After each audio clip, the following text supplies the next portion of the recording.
Hi all, good morning. Welcome to my channel. இன்றைக்கி காலையில் பாருங்கள், இவங்க 2 பேரும் எவ்வளோ ஆக்டிவாக இருக்காங்கன்னு. காலையிலேருந்து எழுந்தவொடனே ப்ளே பண்ணுற மைண்ட் செட்டோடு தான் எழுந்துட்டு பேஸ்கெட் பால் விளையாடிட்டு இருந்தேன். குட்டி தங்கத்தை பாருங்கள் எப்படி பேசுகிறாங்க. தங்கம் என்ன பேசும்? பூ சொல்லுவியா? ஆ உன்னோட பேசுது.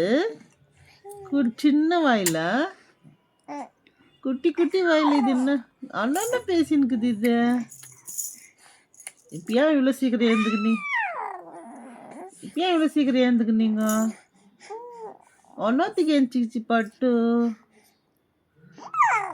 தங்கம் ஒன்னத்துக்கு எந்திக்கிச்சு.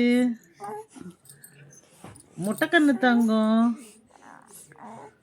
அவள் கூட பேசி முடிச்சுட்டு சரி பிரேக்ஃபாஸ்ட் என்ன பண்ணலான்னு யோசிச்சுட்டு சரி ப்ரெட் பனானா போட்டு ஒரு பேன் கேக் மாதிரி பண்ணிடலாம் அப்படி சொல்லி ரெடி பண்ணேன். ப்ரெட் பனானா, எக்கு, அப்புறம் கொஞ்சம் பாம் சுகர் போட்டுட்டு ரொம்ப ஹெல்த்தியும் கூட. குழந்தைங்களுக்கு நான் இது தான் கொடுத்தேன், நானும் இதை சாப்பிட்டேன். ஸோ டயட் இருக்கவங்க கூட எடுத்துக்கலாம், ரொம்ப ஹெல்த்தி தான் எக் சேர்க்கறதுனால.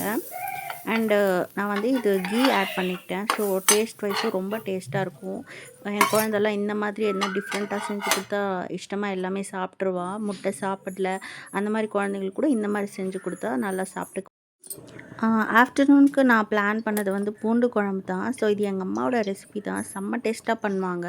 ஸோ நானும் அதே மாதிரி ட்ரை பண்ணேன். ஃபஸ்ட்டு எண்ணெய் ஊற்றிட்டு கொஞ்சமாக கடுகு, அப்புறமா வந்து வெந்தயம் நிறைய போட்டுக்கணும் அந்த குழம்புக்கு. எண்ணெயும் கொஞ்சம் நல்ல எண்ணெய் அந்த மாதிரி யூஸ் பண்ணால் நல்லா ஃப்ளேவர் வரும். கருவேப்பிலை கொஞ்சம் போட்டுக்கோங்க. பூண்டு நிறைய போடணும். நல்லா க்ளீன் பண்ணி வச்சுட்டு நல்லா எண்ணெயிலே போட்டு ஒரு 2 மினிட்ஸ் நல்லா வதக்கி விட்டுருங்க. லைட்டாக அந்த ஒயிட் கலர் மாறும். அதுக்கப்புறம் ஒரு பெரிய வெங்காயம், மீடியம் சைஸ் வெங்காயம்னா 3, பெருசாக இருந்தால் 2 எடுத்துக்கோங்க. 2 வெங்காயம் எடுத்து நல்லா போட்டு வதக்கிடணும். நல்லா பொன்னிறம் வர வர வதக்கி விட்டுருங்க. சால்ட் ஆட் பண்ணிக்கோங்க. சால்ட் ஆட் பண்ணால் சீக்கிரமாக வதங்கிடும். அதுக்கப்புறம் ஒரு 3 தக்காளி எடுத்துகிட்டு மிக்ஸியில் நல்லா அடிச்சுட்டு அதிலே சேர்த்துட்டு நல்லா மிக்ஸ் பண்ணி விட்டுக்கணும். அதுக்கப்புறம் இந்த மாதிரி நல்லா கலர் சேஞ்ச் ஆகணும். கொஞ்சம் அந்த பச்சை வாசனை போகிற அளவுக்கு நல்லா வதக்கி விட்டுருங்க.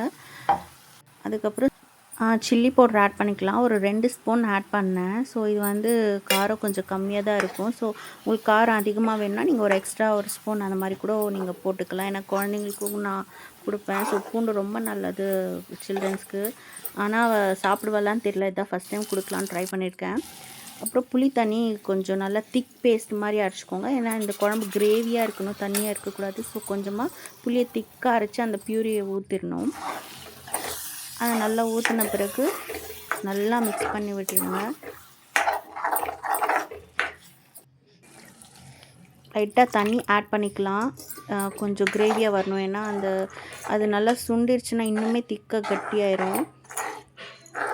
அதுக்கப்புறம் மூடி போட்டுட்டு ஒரு 5 to 10 மினிட்ஸ் அதை நல்லா கொதிக்க விட்டிங்கன்னா ரெடி ஆயிரும். லாஸ்ட்டாக நான் வந்து வெல்லம் கொஞ்சம் ஆட் பண்ணிக்கிட்டேன். அதுதான் ரொம்ப டேஸ்ட் கொடுக்குமே இந்த குழம்புக்கு. இன்றைக்கி என்கிட்ட இப்படி தான் போச்சு. உங்களுக்கு எப்படி போச்சுன்றது கமெண்ட்டில் சொல்லுங்கள். See you.